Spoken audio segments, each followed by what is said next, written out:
Hi friends, welcome to my channel Total QA. In this video, we're going to discuss about XPath tutorial part 1. As part of this tutorial part 1, we're going to cover why XPath is required, what are the different types of XPath, absolute versus relative XPath, what is attribute selector in XPath, what is ID selector in XPath, and how do we use XPath indexing while writing XPath.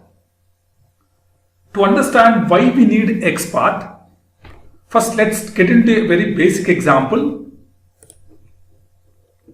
To understand why XPath is required, if you look into this website, if I scroll down, I see there are 4 different checkboxes which are available. One is Selenium, QTP, Load Runner, JMeter. I wanted to select the checkbox Selenium. So let's try to understand the properties of the checkbox now. To identify the properties of the checkbox, right click on the checkbox, select Inspect here. You will find the information accordingly. In the Elements tab, you will see the information here. The checkbox name is CHK. Checkbox name is CHK. The checkbox name is CHK. The checkbox name is CHK. So I see here the name is same for all the checkboxes. Right? Suppose if I wanted to select the first checkbox, I can write it down as driver.findElement by.name CHK. It will select Selenium, the checkbox. Next to the Selenium, it will select the checkbox. Suppose if we are interested to select the checkbox next to QTP, if I say driver.findElement by.name CHK, it always selects Selenium only. FindElement method always identifies the element which is matching. That should be the first one. It will not go and select the second one. In that scenario, how do we use the name to select the second checkbox? It is not applicable. The locator ID, here ID is not available. The locator name is available, but we cannot select QTP. So we have to depend on other locators such as XPath in this scenario to help us to select the second checkbox. So when do we go for XPath? If multiple elements are having the same properties such as having same ID, same name, same tag name, same class name, we have to use XPath. Okay, that's the first point. Second point, what is the difference between absolute XPath and relative XPath? So to understand that, I have created a HTML tree. As part of the HTML tree, if you look at, we have a HTML here, HTML section. We have a head section here. We have a body section. Under body, we have a table. Under table, we have a tbody. Then table row. Then table data. Under table data, we have username label. And there is one more table data. We have text box input element. And we have another table row. Then you have 2 table datas. Then we have another table row. We have 2 table datas which will represent one login button and reset button. So this HTML tree is same as the login page which is designed here. The username label, the username text box, the password label, the password text box, one login button, one reset button. Before we go and understand what is absolute XPath and what is relative XPath, let's understand the HTML tree now. In this HTML tree, we got some idea that the representation of the login page has been written in a HTML tree format. Right? So when I say absolute XPath always starts from HTML. And you have to start from HTML, then body, then table, then tbody, then table row, then table data, then username label or table data, input text box. So we have to follow the order. First we have to start from the parent. The parent is HTML. Under HTML we have body, then under body we have table, then table body, then table row. If we wanted to select the text box, it is table data 2, then the input element we have to select. So let's write it down, the XPath now. Example of absolute XPath starts from HTML tag. Example,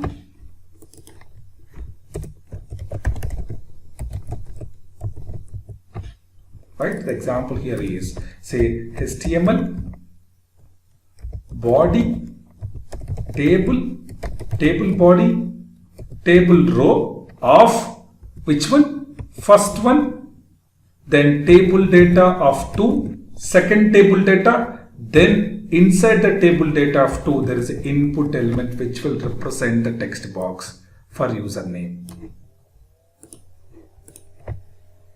Is it clear? So this one is index 1. This table row is index 1. This table row is index 2. This table row is index 3. Similarly, this table data is index 1. This table data is index 2. So now, suppose, let's try to do one more example. Suppose if I want to select the input element available in the table row of 2 and table data of 2. How do we write the XPath? Let's understand here. Again, I am trying to write an example to select this input element. Let me highlight it right now. So how do we write an XPath?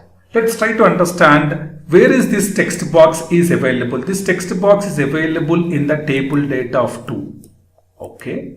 And where is this table data of 2 is available? It is available in the table row of index 2. Where is this table row is available? It is available in the table body.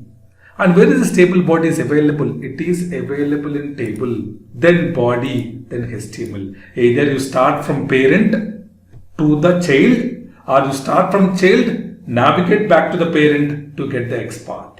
This is absolute XPath. Let me start writing an example now.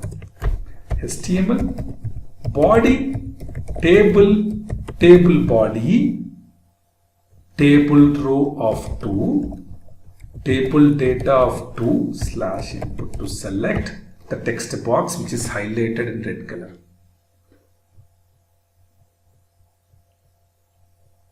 Next point.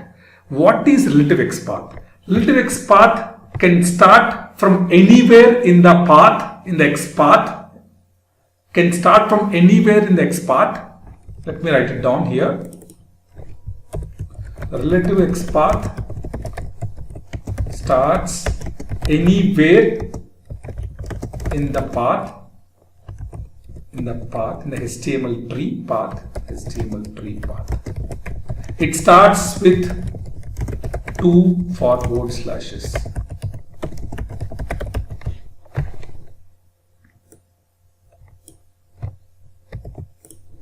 Starts anywhere in the HTML tree path and it starts with 2 forward slashes.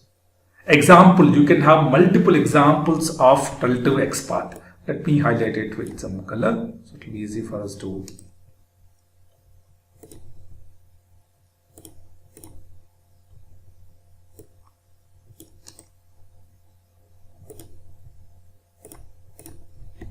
Starts anywhere in the HTML tree path. It starts with 2 forward slashes.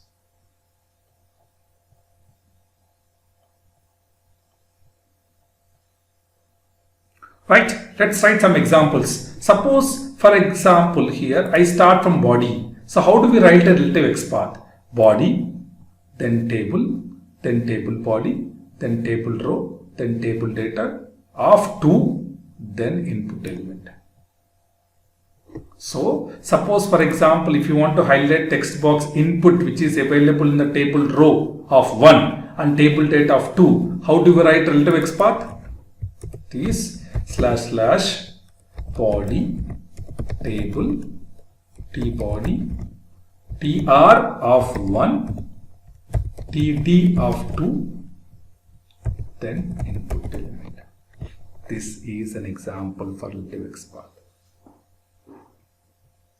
Similarly, I can even make it very small by starting this XPath from table also. Let me start from table. Body, tr of 1, td of 2, and input. I can even make it small. T body, tr of 1, td of 2.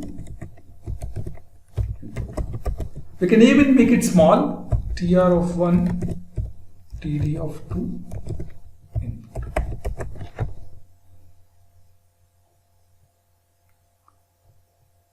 Right.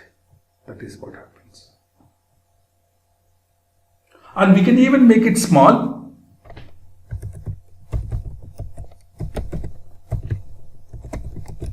This will not work. Why it will not work is table data of 2 is available in totally 3 places, and in these 3 places, if it is matching with any input tag name, that will be selected. Means table data of 2, this one, table data of 2, this one. Here also we have index 2. There are totally 3 matching nodes, and this one will be selected.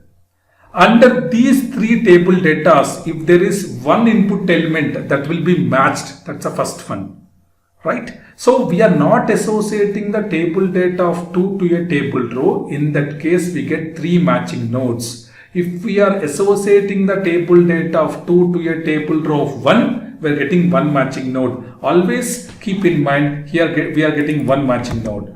1 matching node. 1 matching. Here also 1 matching. Everywhere we are getting 1 matching. 1 matching node. The result is 1 matching. This is 1 matching. But here we are getting 3 matching elements. Why? Because that's the reason. If you look at here, table data of 2 in the first row, table data of 2 in the second row, table data of 2 in the third row. If reset button is also having input, we are getting 3 matching nodes. So always we have to focus on the XPath if it is giving 1 matching node. If it is giving more than 1 matching node, we have to simply ignore this XPath as of now. Ignore. This should be ignored. Why? Because we are getting multiple matching nodes. Right? Ignore this XPath. Right? Next. Can we make it still small? Right? Let's focus. We can write input here.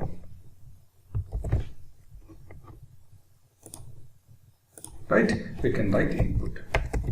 Again, if I give input, you might get at least 3 to 4 matching elements, matching nodes. Here, let me try to give 3 matching. Again, here also 3 matching. Why 3 matching? 1 for text box, 1 for password, and we can look into the web page to find out what is the tag name for the buttons. The tag name for the button is login button is having tag name as button button. What is the tag name for reset? The tag name for reset is input. So if I look at here in this web page, how many input elements are there? 1 input element for username, 1 input element for password, 1 input element for reset button, but login button, the tag name is button. So totally there are 3 input matching elements. Suppose if you provide / input 3 matching, this also we have to ignore. Whenever we are getting more than 1 matching node in XPath also, that also needs to be ignored thoroughly. Okay, let me highlight this in red color so it will be easy for us to ignore this as well. Right. Now, so still let's find out any other alternatives. Can I try to look at here? Is there any possibility that I can write it down here? I'm looking from the perspective of the relative XPath. There is no other alternative for me right now to write any relative XPath to identify the first input element, which is text box available in table row and table data of 2. So what I have to do? I have to look out, are there any possibilities of this text box? Does this text box is having any attributes? Let's focus on attributes. When you look at attributes, then the point of attribute selector is in place. If relative expert doesn't help us, then you have to focus on attribute selector in XPath. That's the next point. Attribute selector we have to consider now.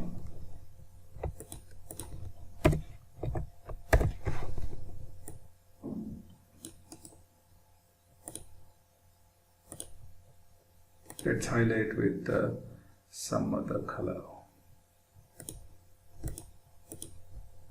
This one also we will try to highlight now.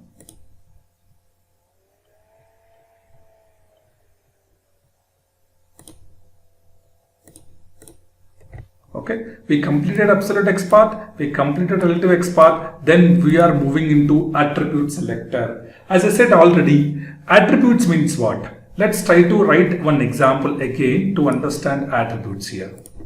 So generally, the web developers, when they develop a text box, they will write the HTML code as input, type is equal to text, ID is equal to username, name is equal to username, placeholder equal to enter username.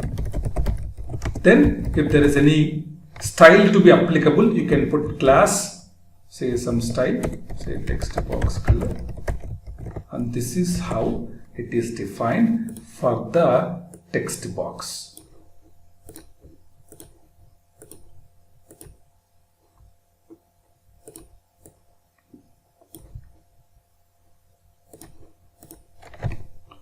If you look at here, tag name is input. The attributes are type, ID, name, placeholder, class. Is it clear? Right? Type. What is the type value? The type value is text. The ID value is username. The name value is username. The placeholder value is enter username. The class is text box color. So these are our attributes and attribute value. So this information is important before we try to write down attribute selector in the case of XPath. Okay, so let me try to highlight this as well. So what is the tag name? The tag name is input. What are the attributes? What are the attribute values? Just keep an eye on all this information before we go to attribute selector. Okay, let's start now. For attribute selector, you can add any attribute to create an XPath. So here //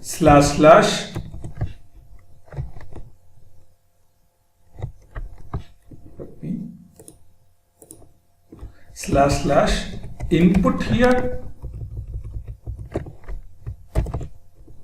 Let me apply all the attributes one by one, right? See, @type is equal to text. But how many matching nodes here? We always need to look at how many matching nodes for all the XPaths we write here. If you look at input type is equal to text, it is matching with only for one. Why? Because input type is equal to text here, input type is equal to password here, input type is equal to button. So if you look at this XPath will give you one matching node. This is a perfect combination here. Similarly, if you look at here, the ID input @ID is equal to username. Similarly, @input name is equal to username. So here we're trying all the attributes. We're not leaving any attribute. // input class is equal to text box color. What is a class will be explained clearly in one more video what is CSS, how do we apply CSS, and what are the different types of CSS, when do we use CSS, all this information we will discuss in detail information about CSS in another video. But in this video we just focus on only there is a class attribute, if it is available, how do we apply, that's what we'll focus now. Let me reduce the size of this.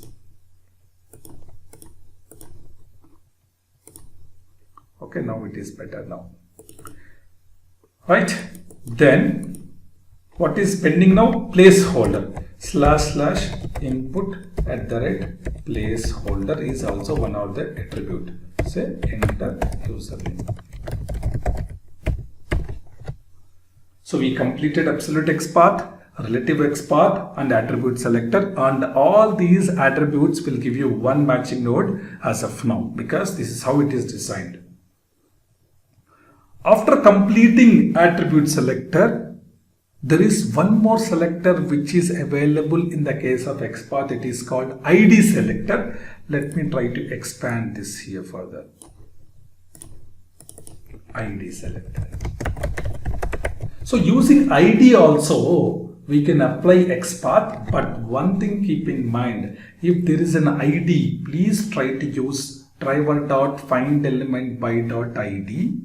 But there are some cases we can use ID also in XPath. That is good to know. That is here.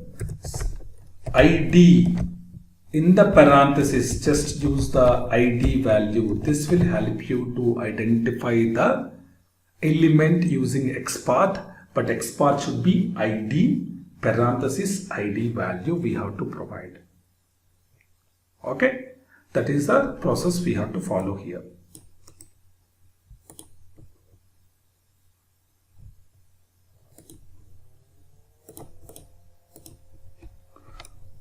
Right. Then there is one more point called indexing in XPath. How do we apply indexing in XPath? XPath indexing. That also we'll try to cover now.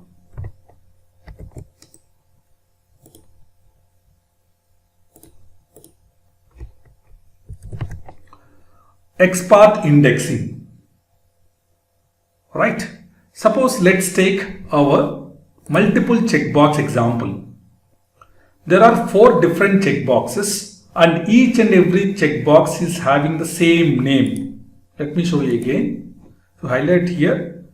First checkbox is having name CHK. Second checkbox is also having name CHK. Third checkbox is also having name CHK. Fourth checkbox is also having the name as CHK. So now, if I wanted to apply XPath in this case, how do we write it?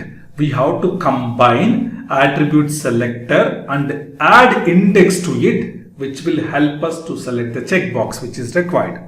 So go back here. So using attribute selector, what is attribute selector? We can put / input @ attribute value name is equal to CHK. But in addition to that, we can put index. Suppose if you want to select the first one, just give index as well here.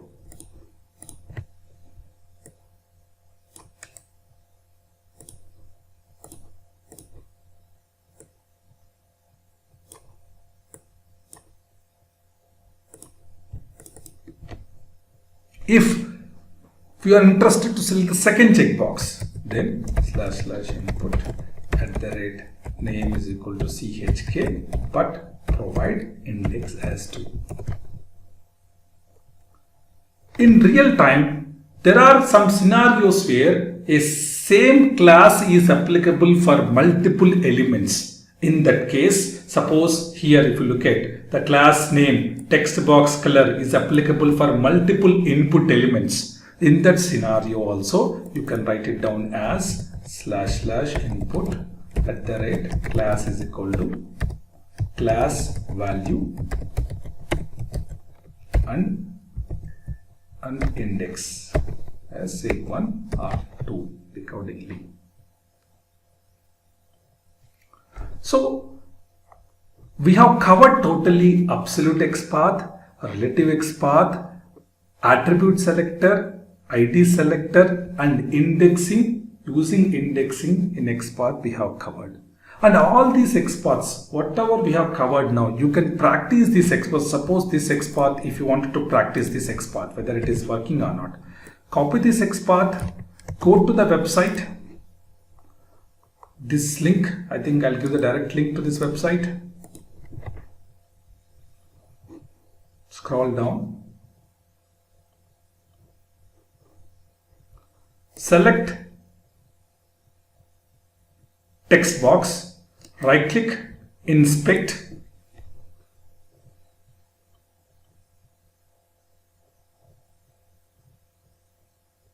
Let it open completely. Then in the right hand side you see two angular brackets.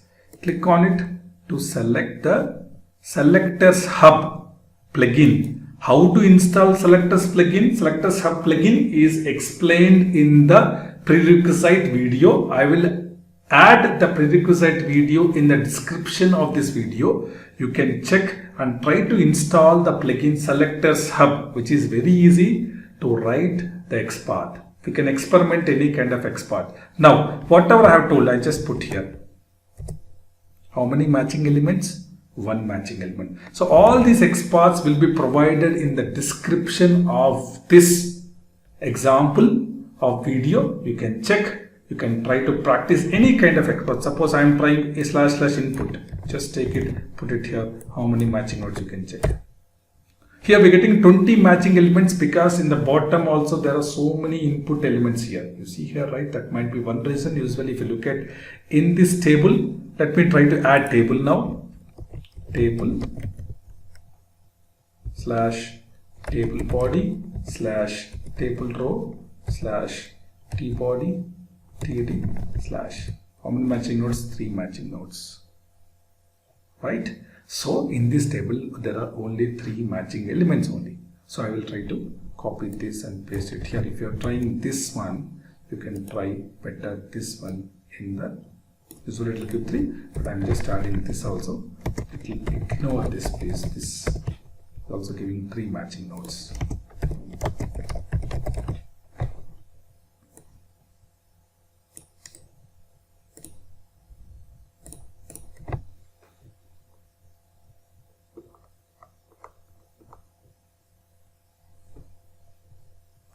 So try all these examples in this website, and using this Selectors Hub plugin you can easily practice XPath. And in the tutorial 2 we will talk about how to use functions in XPath, which will be helpful for you to understand better about functions. And all these 4 to 5 tutorial series of XPath, if you go through that, it will be helpful for you to learn XPath and become an expert in XPath.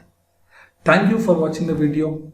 If you like my video, please subscribe and share with your